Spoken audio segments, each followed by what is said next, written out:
Hello YouTube. Today I will be reviewing this M12 Milwaukee brushless installation drill driver.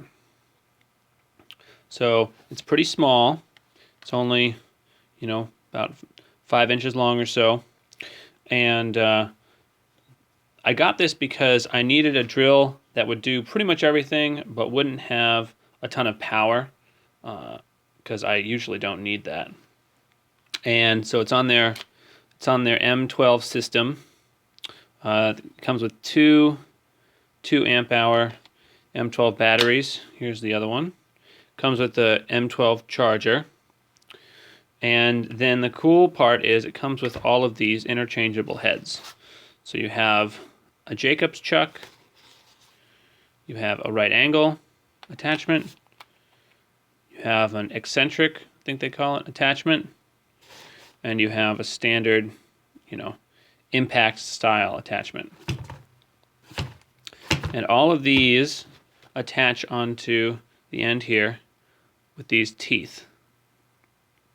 So let's say that you have your impact style quick, I don't know what you call this end exactly, but you pull this ring back and slide it on, and now it is locked in place.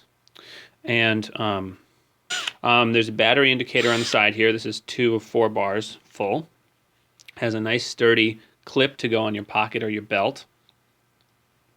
And on the front is this magnetic holder for various bits and drills. You could put screws on there. That's great. I also attached this additional bit holder I got from Panda Factory, I think is the guy's name, on eBay. And that just attaches into the screw hole that the clip goes into, whichever side the clip doesn't go on.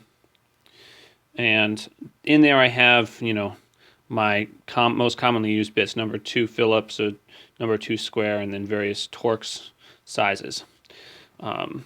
Usually I'll just load this up with drill bits or screws or other bits that I might need for a project. And then the other thing I did was, this has 2 speeds, number 2 and number 1. It has drilling, and then up to 16 different chuck settings.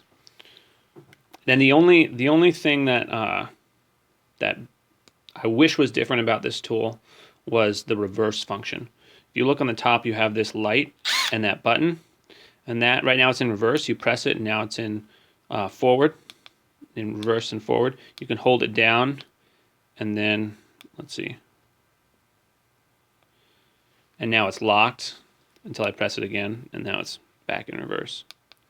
As other people have said, I miss the tactile feel of the switch being right here. I need to actually, pull the trigger to see which way it's turning, or get an eye on that light. It's pretty fast to switch with my thumb. I haven't found that to be particularly annoying, and I think once I get used to it, it'll bother me even less. It stands up.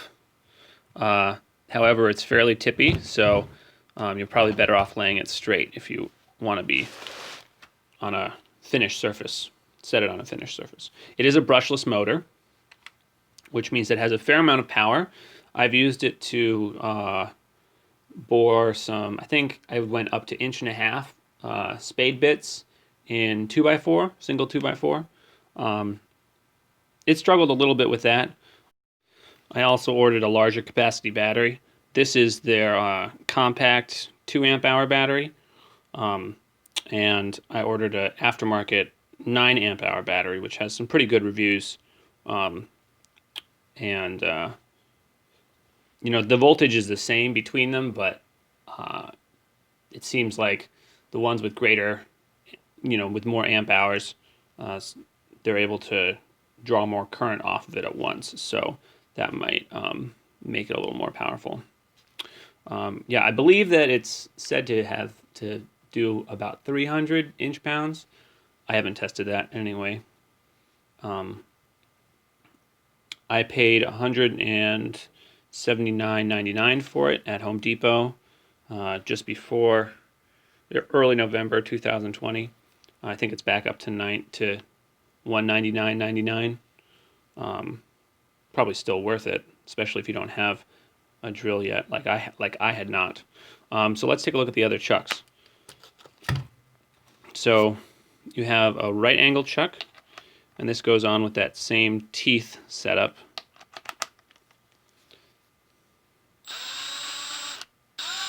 And this can point all sorts of different directions. You know, it can point that way, that way, that way, that way. So it can be really handy for getting into tight spaces. Also, you'll see that this end has the teeth on it as well, so you could take the same chuck that we just had in there and put it in right there. Also, you'll notice that all the chucks, or well, most of the chucks have, and the original drill have this, which will take a normal 1/4 inch bit or a bit extender or whatever. And so if you wanted to get really super duper small, you could take a short bit, you could put it in there, and that's really short.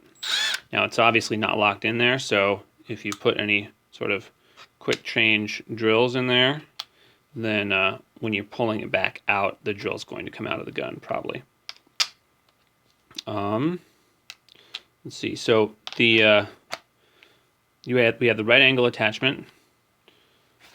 Then we have the eccentric attachment, and which, if you've ever had to drill close to a wall or install a screw close to a wall, you can immediately see the benefit of this. This would allow you to get in very close to a wall, versus without that,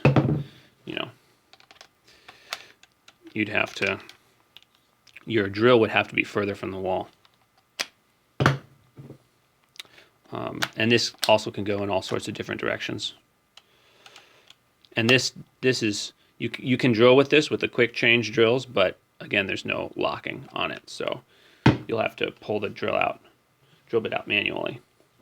Yeah, and then finally we have the standard Jacobs chuck. And this one has a metal keyless chuck, which is nice. I have found that where I get mixed up the most with this button is when I'm trying to tighten and loosen this down on something. But the interchangeable heads are really nice when you have to drill and drive one right after another. So you put your drill bit in here. Also, the magnetic front magnets are pretty strong, not super duper strong, and so I wouldn't load that up. I just had this loaded up for this video. I wouldn't normally put quite that much on here. I probably wouldn't have this screw on there. Again, and I'll probably use just this way more often actually than I use this attachment. The only disadvantage here is that it's just magnetically locked in there, but that's not a huge disadvantage since this is already, this is magnetically locked in here anyway. So yeah. Also, I should mention there is no magnet inside of this. I forget if that's standard on impact wrenches or impact drivers or not, but there's no magnet in there. There was a little bit more slop in there as well. That there's just a little bit now. There was a lot more before. So I put a little nail head in there. You can't see it, but I just shoved it in there to take up some of the space, and now it works better. And the real beauty of these interchangeable heads can shine through in a situation where you need to drill and drive multiple screws. I guess if you were using, if you had a system where you were changing, you just kept this head on and you were changing between, a bit like that and then a drill bit that has this hex on the bottom, I guess it would be about the same amount of time, so that wouldn't be advantageous for that. But if you had to work with, a Forstner bit or something that had a round shank like this, then this could really come in handy. Being able to switch between these. Yeah, and it comes in this nice case with dividers in between. I have this in its own pack out, so I don't use the case, but if you didn't have a pack out or you wanted to keep this separate, maybe from your other drills, then this would work as a great case. Has some little pockets up here. I keep all my manuals for all my tools in this one for whatever reason, and then there's a little zipper over there. Yeah, little carrying handle as well. Yeah, I really like this. I really like this tool, and I'm really happy with my purchase. I really like the, cool mods that people are doing with 3D printing in these, in this and for the pack out and various other things. But yeah, the two things that I personally would definitely suggest if anybody wants to get and use this drill is to take down that edge in front of the trigger, and then also to it was really easy and fast to do this, and so handy to have this right here.